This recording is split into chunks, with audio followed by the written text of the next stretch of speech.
वही है सर, जितना हम पढ़ रहे हैं वो डिसिप्लिन, और सर डेली हमको कंटिन्यूस पढ़ना पड़ेगा। ये नहीं सर, ये सर आप हफ्ते में 4 दिन पढ़ रहे हो, फिर 1-2 दिन आज रेस्ट ले लिया, आज कहीं सर बाहर टाइम वेस्ट कर दिया। सर जब हमको पता है हमने डेली ईमानदारी से पढ़ा है, तो वहाँ सर एक पॉजिटिव कॉन्फिडेंस होगा। और अगर हमको ये पता यार हमने कई बार छोड़ा है, कई बार पढ़ा है, तो वो कॉन्फिडेंस आएगा ही नहीं सर। और बना लिया कि मैं मूक दूंगा, जितना ज़्यादा उसकी उतनी मूक दूंगा सर। ठीक, तो मैं मुझे याद है सर, प्री के लिए मैंने लगभग 120-130 मॉक्स दी।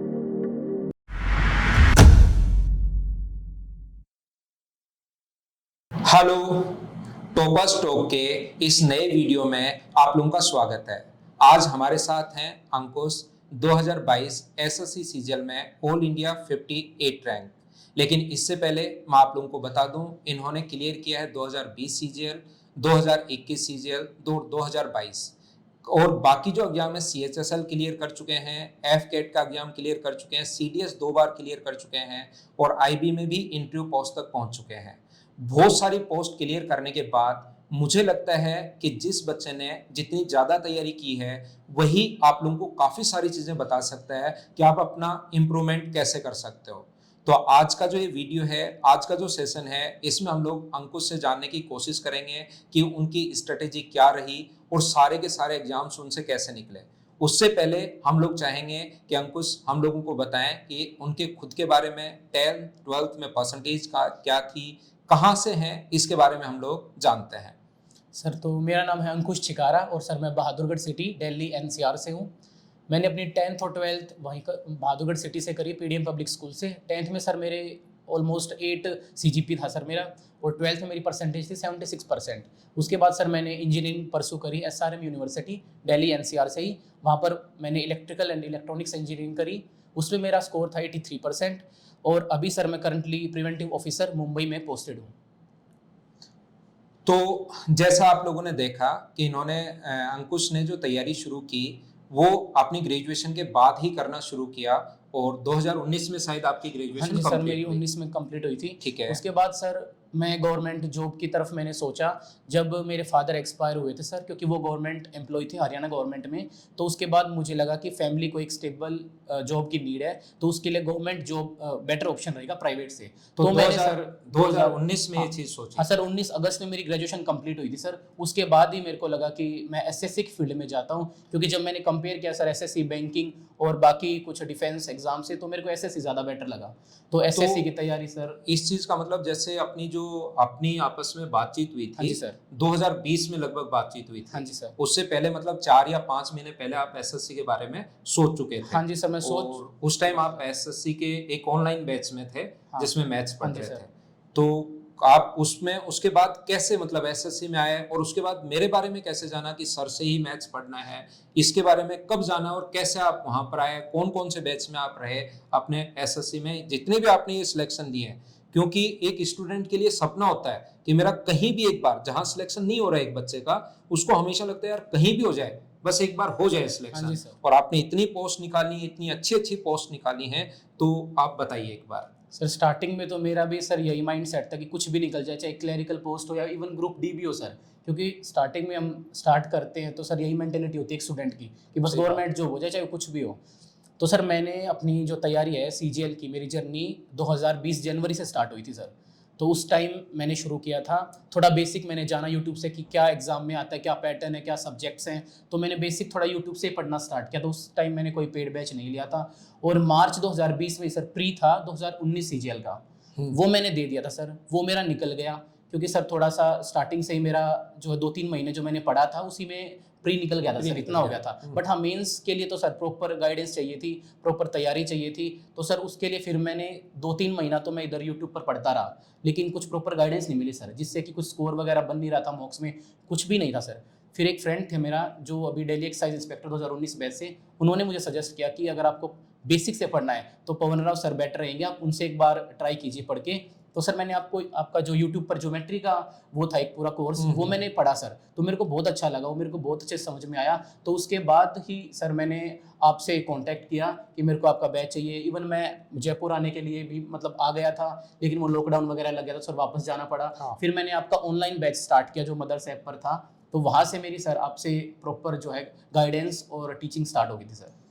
है। और फिर 2022 में आप शायद प्रैक्टिस बैच में भी हाँ जी आए सर, थे, ऐसा? 2021 में सर प्रैक्टिस बैच में था सर मेंस के, हम्म। क्योंकि 22 तो सर बिल्कुल जो है कंटिन्यूअस था 21 से, तो मेरी कंटिन्यूअस अच्छी तैयारी अच्छी पेस तैयारी बन चुकी होती थी है। सर। ठीक बात है। तो यहाँ पर आप लोगों को मैं बता दूं कि अंकुश और हम लोग मिले थे, 2020 में बातचीत हुई, फिर अंकुश आ गए थे कि सर मुझे तो आप पढ़ा दीजिए, बस मेरे बाकी सब्जेक्ट जो हैं मुझे याद रहती हैं, आज तक मुझे याद है वो बातचीत कि सर आप मैथ्स पढ़ा दीजिए, बाकी मेरे तीनों सब्जेक्ट मैंने काफ़ी स्ट्रॉन्ग कर लिए हैं।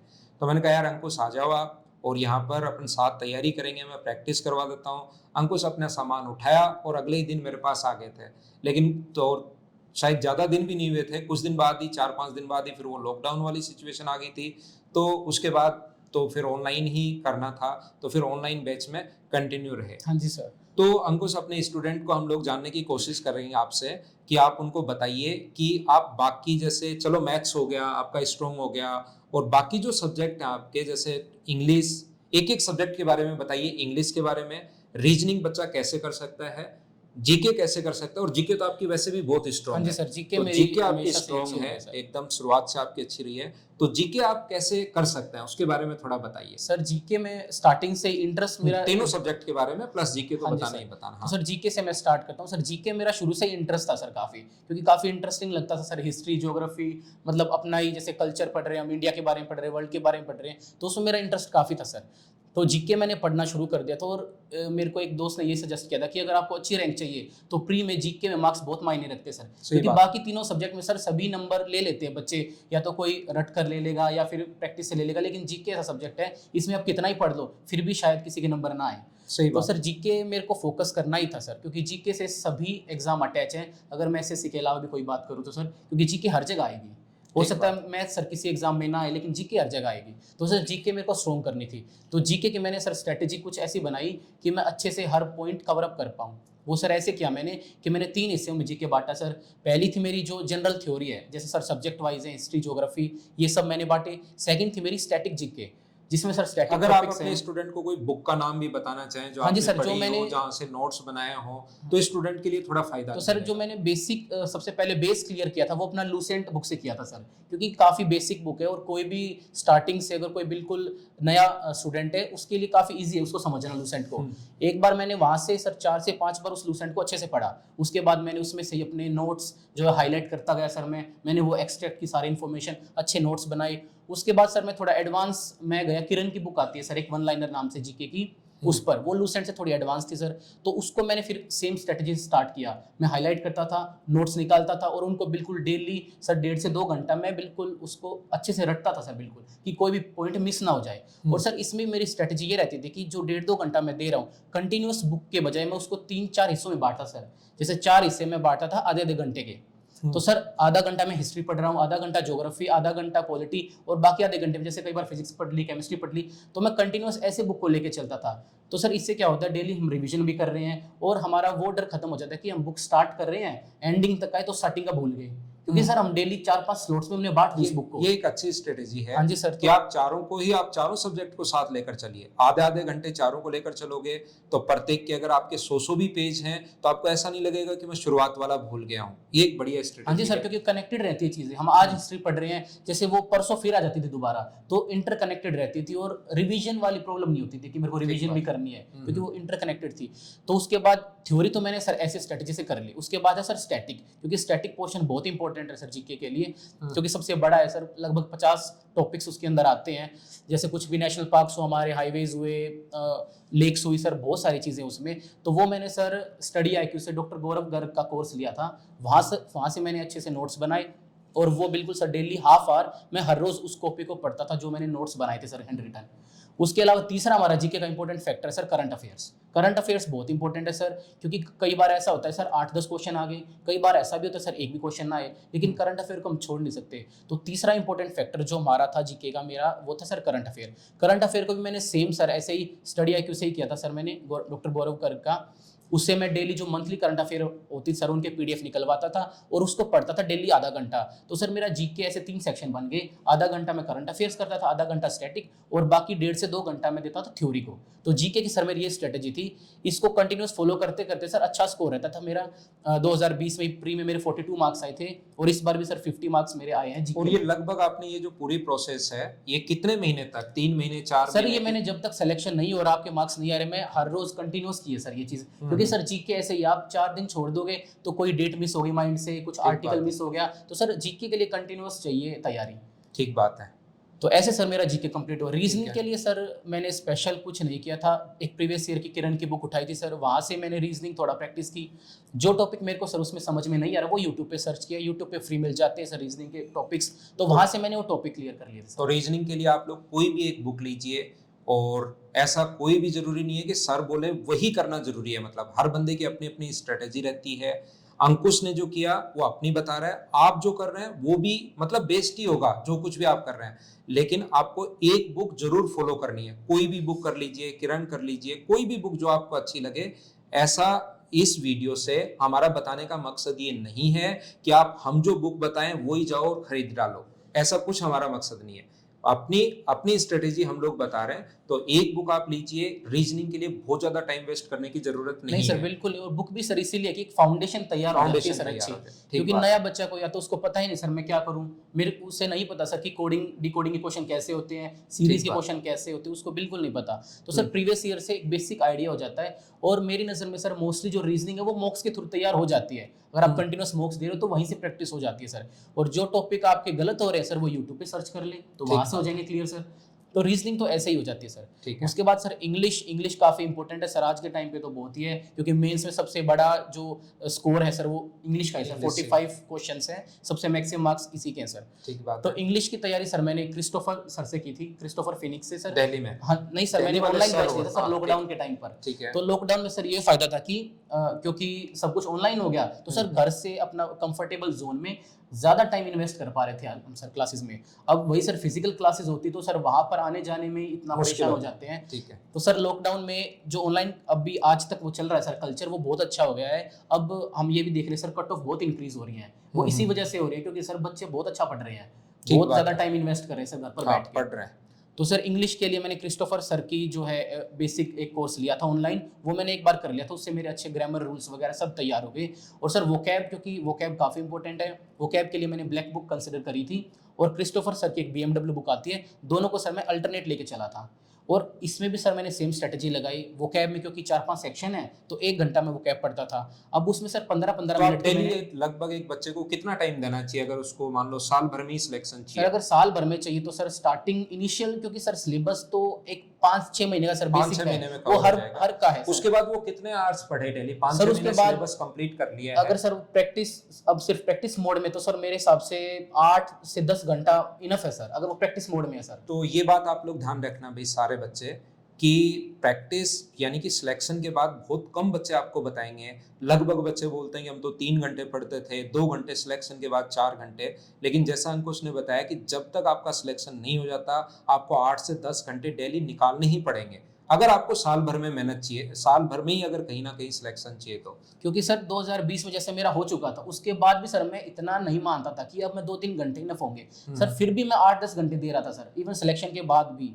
तो सर वो इम्पोर्टेंट है क्योंकि सर कंटिन्यूटी चाहिए सर इस चीज में। तो टाइम आपको देना पड़ेगा, ये बात आप विशेष तौर पर ध्यान रखिए। डेली अगर 8 से 10 घंटे आप 6 महीने भी अगर पढ़ लेते हो तो खुद में आप निखार देखते हो। एक सिलेबस होने के बाद 6 महीने में सिलेबस कर लिया है, अगले 6 महीने 8 या 10 घंटे में अगर आप पढ़ते हो और फिर उसको कंटिन्यू करते हो तो रैंक हमेशा आपकी सुधरती है। बिल्कुल सुधरेगी सर, बस वही है सर, जितना हम पढ़ रहे हैं वो डिसिप्लिन, और सर डेली हमको कंटिन्यूस पढ़ना पड़ेगा। ये नहीं है सर आप हफ्ते में 4 दिन पढ़ रहे हो फिर 1-2 दिन आज रेस्ट ले लिया, आज कहीं सर बाहर टाइम वेस्ट कर दिया। सर मेरा जो था सर ये पूरा 8-10 महीने की मेरी जर्नी थी 2020 की सर, जो मैंने आपसे जब स्टार्ट करी थी तो सर मैंने बहुत डिसिप्लिन के साथ पढ़ा था ना सर। मैं किसी दोस्त के कभी बर्थडे पे गया, कभी बाहर गया सर, मैंने बिल्कुल डेली डिसिप्लिन के साथ अपना पूरा टाइम टेबल बनाया। मेरा लगभग 10 घंटे का टाइम टेबल था सर, वो हर रोज मैंने बिल्कुल डिसिप्लिन के साथ और ईमानदारी के साथ फॉलो किया सर, तभी मेरे को रिजल्ट मिले सर। इतने एग्जाम 8-10 एग्जाम आज मेरे क्लियर है, वो इसी का नतीजा है सर। कंटिन्यूटी आपको चाहिए और खुद से सर ईमानदारी चाहिए कि मैं डेली पढ़ रहा हूँ और ये सच है। ठीक ये नहीं बात। सर मैं शो करने के लिए पढ़ रहा हूँ सर, ठीक बात। क्योंकि तो आपको सबसे पहले डिसिप्लिन में रहना जरूरी है। ऐसा नहीं है कि 6 दिन आप लोग 12-12 घंटे पढ़ लिए और फिर 20 दिन बीच में 3 दिन आपने छुट्टी मार ली। चलो उसकी शादी आ गई, उसके कोई ये प्रोग्राम है, उसमें अगर बीच में आप 4 दिन भी छोड़ देते हो तो पहले वाले 6 दिन कोई काम के नहीं रहते। फिर तो आप चाहे बाद में भी आप पढ़ सकते हो। कंटिन्यूटी बहुत जरूरी है, डिसिप्लिन बहुत जरूरी क्योंकि है। सर अब 6 दिन कोई पढ़ गया, उसके बाद 2 दिन अगर ब्रेक ले रहा है तो सर दूसरा कैंडिडेट लगातार पढ़ रहा है सर, वो एज ले गया। ठीक और सर बात। कंपटीशन इतना ज्यादा है कि सर कि एक एक नंबर पे ही पोस्ट छूट जाती है। सही बात। तो सर उसके लिए कंटिन्यूटी बहुत अच्छी चाहिए, क्योंकि सर तभी जो है हमारा मोटिवेशन बनता है। एग्जाम सेंटर में जब हम बैठते हैं सर, जब हमको पता है हमने डेली ईमानदारी से पढ़ा है, तो वहाँ सर एक पॉजिटिव कॉन्फिडेंस होगा। और अगर हमको ये पता है यार हमने कई बार छोड़ा है, कई बार पढ़ा है, तो वो कॉन्फिडेंस आएगा ही नहीं सर, और प्रेशर में पेपर खराब ही होगा। ठीक बात। ये प्रॉब्लम भी होगी सर। दूसरी बात, एक बच्चों को ये भी बताइए क्योंकि मॉक आज बहुत ज्यादा इंपॉर्टेंट है। बहुत इंपॉर्टेंट है सर। तो आपने जब फर्स्ट मॉक दिया था उसमें आपके क्या मार्क्स थे? जब शुरुआत में 2019 के आसपास या 20 के शुरुआत में मॉक देना शुरू किया हाँ जी था, सर। ताकि एक बच्चा कहाँ से शुरुआत करता है, मतलब वो ही बच्चे जाने। सर 2019 के लिए जब मैंने बिल्कुल जनवरी में मैंने जो मेरा स्टार्ट किया था 2019 सीजीएल का, तो उसका प्री का एग्जाम था। उससे पहले मैंने वैसे ही रैंडम एक मॉक दिया था सर, मेरे 87 या 88 मार्क्स आए थे सर 200 में से। 200। हाँ जी सर।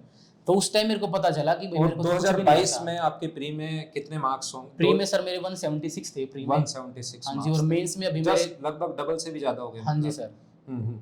और सर मेंस में मेरे अभी 400 में से 349 स्कोर आया सर। 349 स्कोर आया है। अंकुश का ऑल इंडिया 58 रैंक है। तो अंकुश, मॉक कितना इंपॉर्टेंट है एक बच्चे सर को? मॉक्स मेरे हिसाब से सर अगर हम 100% लेके चले तो सिलेबस और सेल्फ स्टडी मेरे हिसाब से 30 to 40% है सर। मॉक 60% है, क्योंकि सर मॉक से ही हम मेन प्रेशर हैंडल करना, टाइम मैनेज करना, किस सब्जेक्ट को हमको कितने टाइम में करना है सर, वो सीखेंगे। और सारा खेल सर टाइमिंग का है एसएससी में। सारा खेल टाइमिंग का है, क्योंकि सर पढ़ने के लिए तो सर लाखों बच्चे कोचिंग ले रहे हैं, पढ़ाई सबको पता है सर, लेकिन टाइम कौन कैसे मैनेज कर रहा है, वहाँ एग्जाम प्रेशर कौन हैंडल कर रहा है, वो वही बच्चा कर पाएगा सर जिसने इतने मॉक दिए हो कि उसके पास कॉन्फिडेंस हो, एक्सपीरियंस हो। सही बात। तो ध्यान रखना भाई, मॉक जो है जैसा अंकुश ने बताया कि मॉक 60%, अगर पूरा सिलेबस को हम 100% माने तो उसमें से मॉक की जो इंपॉर्टेंस है वो है 60%। और मेरे अकॉर्डिंग, जैसे मैं क्लास में बताता हूँ, मुझे लगता है कि मॉक से ही सिलेक्शन होता है। बाकी कितना भी आप पढ़ लो, जब तक मॉक नहीं दोगे सिलेक्शन नहीं होगा। ये बहुत ज़्यादा इंपॉर्टेंट है। मैं 80% तक इसको मानता हूँ कि मॉक जो आपके मार्क्स को बढ़ाने में जो मेहनत कर, नहीं तो आप कितना भी पढ़ते जाओ, आपसे 100 से 120 मार्क्स लाने में बहुत मुश्किल हो जाती है। और मॉक के साथ साथ अगर आप लोग पढ़ते हो तो आपका स्कोर इंक्रीज होता जाता है। क्योंकि सर जब मैंने 2019 में जो एग्जाम दिए थे, सीजीएल दिया मैंने, सीएचएसएल दिया, मैंने मॉक नहीं दिए सर। मुश्किल से 8-10 मॉक दिए थे मैंने फाइनल अपने मेंस तक। तो यही प्रॉब्लम हुई सर, मैं 3-4 नंबर से 4-5 नंबर से दोनों एग्जाम में रह गया सर। 2019 की बात, 2019 सीजीएल और सीएचएसएल में दोनों में मैं 4-5 नंबर से फाइनल सिलेक्शन में रहा था। मैं दोनों में डीबी तक पहुंचा था, लेकिन फाइनल सिलेक्शन नहीं हुआ सर। और वो मेरे को लगता है कि मॉक नहीं दिए मैंने, इसी वजह से हुआ था। तो 2020 वाले सीजीएल मैंने एम बना लिया कि मैं मॉक दूंगा, जितना ज्यादा हो सके उतने मॉक दूंगा सर। ठीक। तो मैं मुझे याद है सर, प्री के लिए मैंने लगभग 120-130 मॉक्स दिए थे सर, सिर्फ 2020 सीजीएल के प्री के। 2020 से पहले। हाँ जी सर। और और उसके आप सर लोग एक बार खुद नोट करना भाई, ये वाली बात, ये वाला डेटा आप खुद नोट करना कि जब भी प्री के एग्जाम में बैठने जा रहे हो उससे पहले आप कितने मॉक दे चुके हो। जब आप जिस दिन तैयारी करना शुरू करते हो फर्स्ट डे, अगर आपको पढ़ते हुए 5 दिन हो गए, 7 दिन हो गए, तो अभी से मॉक करना देना शुरू कीजिए आप। और जब सीजीएल प्री के मॉक में बैठते, प्री के एग्जाम में आप जब बैठते हो, उससे पहले कम से कम आपके 100 मॉक्स तो दिए हुए होने ही चाहिए। ये याद रखिए, कम से कम है 100। तो इसका मतलब ये नहीं है कि आपके अब 1 महीने बाद एग्जाम है और आप अभी इस 1 महीने में डेली 3-3 मॉक दे रहे हो, फिर आप साथ पढ़ोगे नहीं। वो मॉक होता है साल भर में या 6 महीने में पूरा मॉक देना है, या एक बार तैयारी होने के बाद तो आप चाहे डेली मॉक दे सकते हैं, लेकिन एग्जाम में जाने से पहले कम से कम 100 मॉक तो देने ही सर 100 तो, क्योंकि सर 3-4 महीने की प्रैक्टिस जो चाहिए उसमें डेली मॉक देना पड़ेगा। एक बार सिलेबस हो जाए, सिलेबस के टाइम भी, बल्कि बीच में सर जैसे हफ्ते में 2 बार मॉक्स दे लिए, देना ही देना है, 2 बार तो मॉक देना ही है सर। उससे एक ये हेल्प होती है कि हमको पता चलता है हमारी जो प्रिपरेशन की डायरेक्शन है वो सही है। मॉक्स में हमारा स्कोर आ रहा है, अगर 25 क्वेश्चन है सर प्री के, तो उसमें से मैं 15-20 अभी सोल्व कर पा रहा हूँ, इसका मतलब मेरी जो स्टडी की डायरेक्शन है वो ठीक है। अगर सर उसमें मार्क्स नहीं आ रहे, सिलेबस हो चुका है, इसका मतलब मैंने सही डायरेक्शन में सर पढ़ाई की ही नहीं, या फिर सही मैंने टीचर से या किसी से गाइडेंस नहीं ली, उसने ठीक सिलेबस नहीं कराया। तो सर ये लूप होल्स उसी से पता चलेगा जब आप मॉक दोगे। ठीक बात। तो सर उसके लिए वो बहुत इंपॉर्टेंट है मॉक्स की। तो ये थी हमारी बातचीत अंकुश के साथ। लास्ट में, जैसा मैं हर वीडियो में कहता हूँ, अंकुश को भी मैं यही कहूँगा कि जो भी बच्चा आपके बाद, अब आप तो आगे एसएससी देने वाले हैं नहीं सर, अब आपको तो जो, क्योंकि अंकुश ने शुरुआत में ही कहा था कि सर मुझे चाहिए एएसओ चाहिए और दिल्ली में पोस्टिंग चाहिए।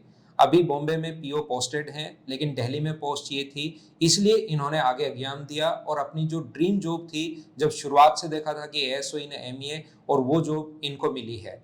तो आगे आपको एसएससी देना है नहीं तो सर, अब मैं तो हमेशा अपने प्रत्येक बच्चे को कहता हूँ कि जो भी आने वाले बच्चे हैं, कोई भी आपको कुछ हेल्प मांगे आपसे, कोई सब्जेक्ट के बारे में कुछ पूछे और या ऑनलाइन ऑफलाइन कहीं भी आपसे पूछे, तो उसकी आप जरूर हेल्प कीजिए आने वाले बिल्कुल नए सर। बच्चों के। बिल्कुल सर, मैं हेल्प करूँगा सर। अगर कोई ये वीडियो देख रहा है सर, वो भी मेरे को कुछ जानना चाहेगा तो मैं उसकी बिल्कुल हेल्प करूँगा सर। और इवन सर वहाँ पर हमारे आसपास भी जो बच्चे हैं, अब क्योंकि मेरा अच्छा सिलेक्शन हुआ है तो सर वो भी मुझसे बहुत कंसल्ट करते हैं, पूछते हैं। मैं उनको ठीक भी बात। बेस्ट स्ट्रेटजी बताता हूँ, क्योंकि सर जो गाइडेंस की कमी मुझे रही थी स्टार्टिंग के 2019 वाले अपने जर्नी में, सर वो और किसी को ना, और जल्दी से जल्दी उसका सिलेक्शन हो जाए सर, मैं यही चाहूँगा। और मेन बात सर यही है कि अगर कोई भी बच्चा कंटिन्यूटी और अपना डिसिप्लिन के साथ तैयारी कर रहा है तो साल भर में वो एक अच्छी पोस्ट और जो उसको लोकेशन चाहिए वो निकाल सकता है। लेकिन उसके लिए बस डिसिप्लिन और कंटिन्यूटी, ये दो चीज़ें सबसे ज़्यादा इंपॉर्टेंट रहेंगी सर। और अगर आप में से किसी को भी कुछ भी अपनी जर्नी में कोई डाउट है, कोई स्ट्रैटेजी चाहिए, मौके इसमें कुछ मार्क्स नहीं बढ़ रहे, वो इशू है, तो आपको डिस्क्रिप्शन में मेरा इंस्टा हैंडल मिल जाएगा, वहाँ पर आप मेरे को मैसेज कर सकते हैं और मैं आपके सभी डाउट्स क्लियर करने की पूरी कोशिश करूँगा। Thank you. ये थी हमारी अंकुश के साथ आज की बातचीत। आपको कुछ भी और पूछना है अंकुश से तो हमारे कमेंट में आप लोग कमेंट कर सकते हैं, और आज के लिए इतना ही। Thank you.